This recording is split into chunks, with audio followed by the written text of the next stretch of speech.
Hora política del semanario Hoy, número 1938, 8 de noviembre de 2022. Coordinación de las luchas para enfrentar el ajuste. 1. La invasión rusa y la heroica lucha del pueblo ucraniano. La invasión del imperialismo ruso para colonizar zonas estratégicas de Ucrania atraviesa momentos decisivos. Putin fracasó en su intento de un rápido desenlace. Subestimaron la firmeza del pueblo ucraniano. 9 meses de combate desgastaron la ofensiva de los invasores. Ahora, las tropas rusas debieron retroceder hasta el río de Dnieper. Rusia abandonó la ciudad de Kherson y la desalojó.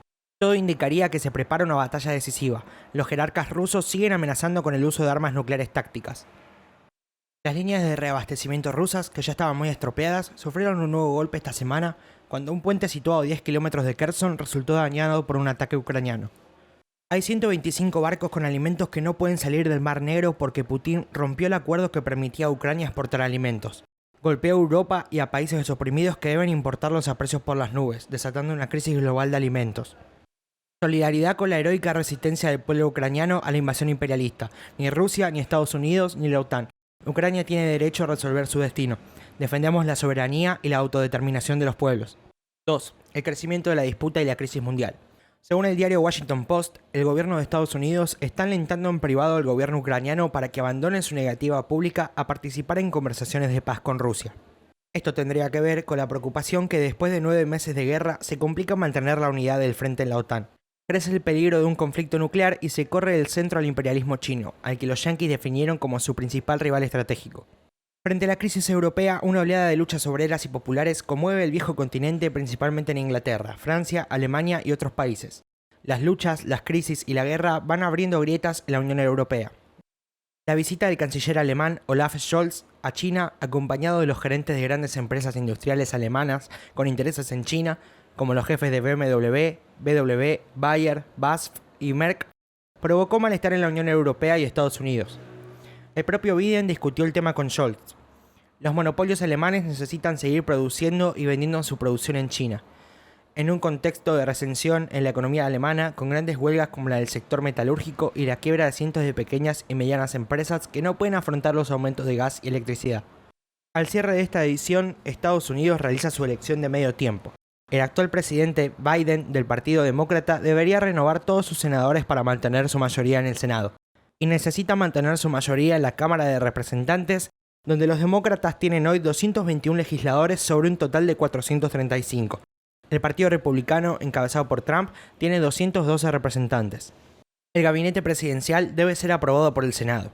Si los demócratas pierden la mayoría en el Senado, y más aún si pierden en la Cámara de Representantes, Biden quedaría con muy poco poder hasta el fin de su mandato en 2024, lo que llaman pato rengo, y se fortalecería el sector de Trump. Crece la tensión entre Estados Unidos y China por la prohibición del gobierno de Estados Unidos de exportar chips y semiconductores a China. Estos son elementos claves para toda la industria moderna, incluida la militar. En Taiwán, al que China considera parte de su territorio, se fabrican actualmente el 92% de los chips más pequeños, sofisticados y eficientes que se exportan mayormente a Estados Unidos.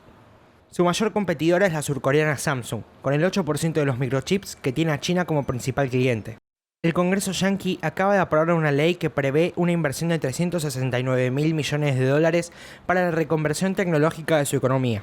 Para 2024, el 40% de los minerales críticos deberán provenir de Estados Unidos o países con tratados de libre comercio, y no tener que negociar con estados considerados como amenazas. Y hay una fuerte preocupación yanqui por las inversiones chinas en la región.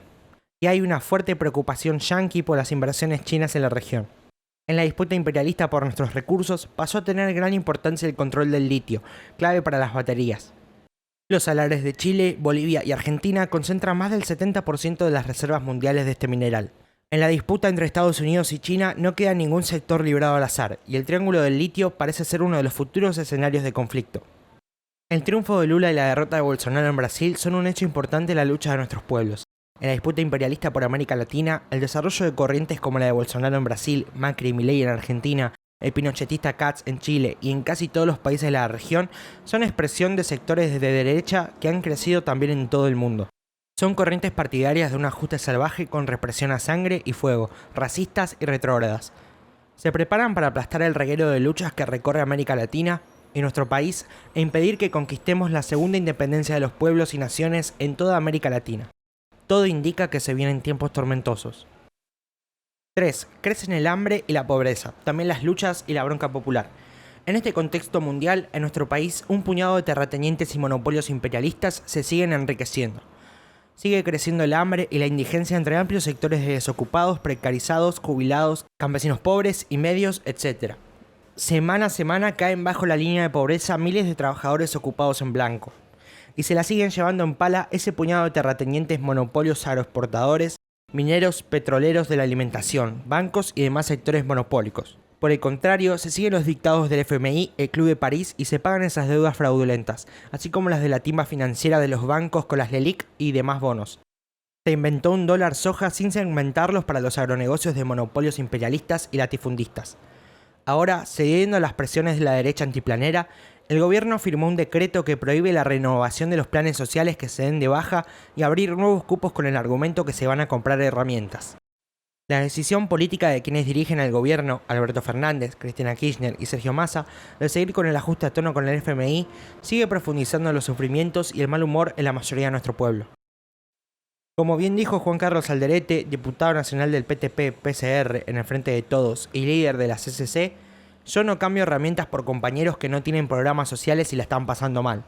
¿Qué pasó con eso de que los últimos serán los primeros? Hablan de bonos, pero para los que menos tienen, no hay respuesta. Nosotros estamos diciendo que para levantar la economía es imposible salir del pozo si no recuperamos las palancas claves en nuestro país. El gobierno no escucha la bronca de las masas, no se registran las movilizaciones en las calles que reclaman, la deuda es con el pueblo. La mayoría de los gremios reabrieron la discusión paritaria peleando aumentos de más del 100% anual, que es lo que se espera que dé la inflación. La pelea por paritarias para los trabajadores ocupados y la necesidad de respuestas para desocupados, precarizados y jubilados ponen al movimiento obrero a la cabeza de la pelea por la confluencia de las luchas. La UGAT, Unión General de Asociaciones de Trabajadores del Transporte, sostuvo: a partir de las 0 horas del día 8 de noviembre hay paro a nivel nacional de 24 horas, para que se les otorgue a todos los jubilados y pensionados un bono de 50.000 pesos. La Mesa Nacional de Movimientos Desocupados y Precarizados de la CCC se reunió el 4, 5 y 6 de noviembre. La Mesa Nacional de Movimientos Desocupados y Precarizados de la CCC se reunió el 4, 5 y 6 de noviembre, a 28 años de su fundación, para analizar esta grave situación y lanzar nuevas medidas de lucha. Acordaron movilizar el 9 de noviembre a la Cámara de Apelaciones de San Martín, en el Gran Buenos Aires, y en todo el país a dependencias de Justicia Federal, bajo la consigna «Basta de persecución judicial a los movimientos populares». El extraordinario 14º Encuentro de Naciones y Pueblos Originarios realizado en Neuquén a fines de octubre expresa el desarrollo de este movimiento y una base en la confluencia de la lucha popular. Avanzan los preparativos del Congreso Nacional por la Tierra, la Producción y Nuestra Casa Común, con la participación de la Federación Nacional Campesina este 11 y 12 de noviembre. Muestra el avance de la Organización para la Lucha del Campesinado Pobre y Medio. En la lucha en defensa de nuestra soberanía nacional, desde el PTP-PCR, trabajamos activamente para el acto que se realizará en Rosario por el Día de la Soberanía Nacional, el 18 de noviembre.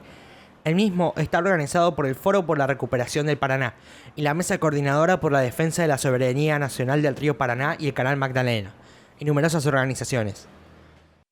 Las columnas partirán desde la Bolsa del Comercio de Rosario a las 17:30 para culminar con un acto en el Monumento Nacional a la Bandera. Se marcha a actos en otros lugares del país. En momentos que el crecimiento de la disputa imperialista y la crisis económica se hacen sentir con fuerza en América Latina y en nuestro país,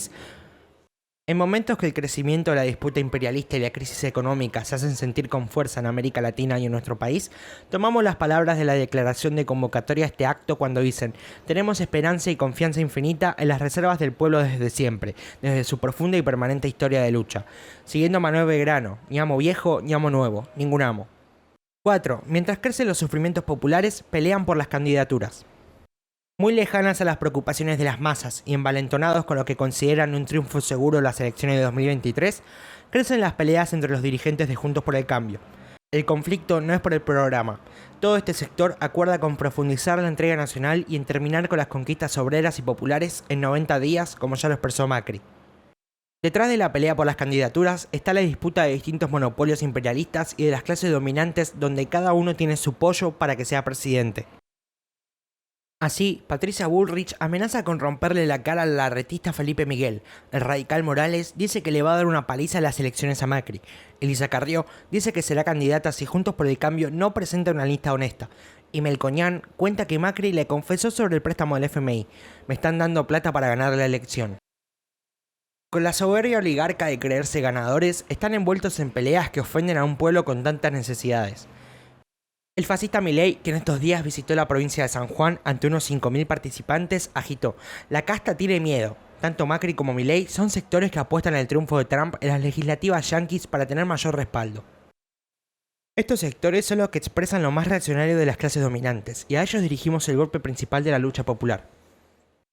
También, entre los sectores que dirigen el gobierno y el Frente de Todos, siguen las disputas, pero estas no son por el brutal ajuste que está realizando el gobierno, ni por el acuerdo con el FMI y el Club de París. Si bien tienen diferencias, a la hora de la verdad, el presidente Alberto Fernández, la vicepresidenta Cristina Kirchner y el ministro de Economía Sergio Massa acuerdan con esas políticas. En el acto convocado por la UOM, la vicepresidenta dijo: el ministro de Economía está haciendo un gran esfuerzo administrando las consecuencias de lo que pasó. Esta política de ajuste no toca a los sectores que la siguen juntando en pala y le sigue pagando al FMI y el Club de París. Los imperialismos que disputan nuestra patria, como Estados Unidos, Inglaterra, China en primer lugar y también Rusia, Alemania, Japón, entre otros, nos chantajean, roban nuestros recursos naturales, el petróleo, el litio, etc. Mantienen colonizadas nuestras Islas Malvinas y aguas del Atlántico Sur y avanzan sobre el sector antártico argentino. Se profundizan los sufrimientos de nuestro pueblo y se dividen las fuerzas populares frente a la derecha reaccionaria del macrismo y sus socios. 5. Prepararnos para los desafíos que tenemos por delante. Como discutimos en el Congreso del PCR, para avanzar en la pelea por la confluencia de las luchas, es clave la recuperación de los cuerpos de delegados y comisiones internas en los centros de concentración de los trabajadores. Avanzar en la organización de los campesinos pobres y medios y originarios en todo el país y retomar la elección de delegados por barrios, entre los estudiantes universitarios y secundarios y en todos los sectores populares. Tenemos la necesidad de avanzar en la organización entre los intelectuales, los trabajadores de la cultura, entre las mujeres, los jóvenes, etc. En esa pelea nos sumergimos entre las masas, las escuchamos y debatimos fraternalmente cuál es la salida a favor del pueblo. Las resoluciones del 13º Congreso del partido nos dejan grandes tareas por delante. La existencia del PCR es muy importante para las luchas de la clase obrera y el pueblo argentino, y está el tema del PCR y su JCR. Tenemos una debilidad: no hay relación en nuestra participación en las luchas y la afiliación y la asimilación en organismos básicos. Pelear la incorporación, la formación y la educación de las y los nuevos camaradas es un desafío y tenemos que ponerlo a foco, en primer lugar, en todas las direcciones del partido y su JCR. En cada momento político peleamos un frente único que ayude a unir a la mayoría de las masas, a los peronistas, a los católicos progresistas, a los sectores nacionales, democráticos y populares, de izquierda, etc. Y también golpear juntos con todos los que tengan contradicciones con el enemigo principal a golpear, como lo es hoy la derecha macrista y otros. Nosotros peleamos por seguir a la cabeza de las luchas, impulsando el protagonismo de las masas obreras, campesinas y populares y por acumular fuerzas revolucionarias. En ese camino trabajamos para que miles de mujeres, hombres y jóvenes de la clase obrera y el pueblo se incorporen a nuestro PCR y su JCR, porque sin un fuerte partido de vanguardia arraigado entre las masas es imposible que la clase obrera y el pueblo conquisten el poder político. Y con el triunfo de una revolución destruyan este Estado al servicio del latifundio y la dependencia. Solo así se podrá conquistar un Estado de nuevo tipo que resuelva el pan, el trabajo, la tierra, la salud, la educación, la vivienda, la seguridad, la independencia nacional y una cultura nacional y popular para todas y todos los que habitan nuestro suelo. Desde el PCR decimos y reafirmamos en nuestro 13º Congreso que sigue teniendo vigencia la lucha por la revolución. Escriben Jacinto Roldán y Ricardo Fierro.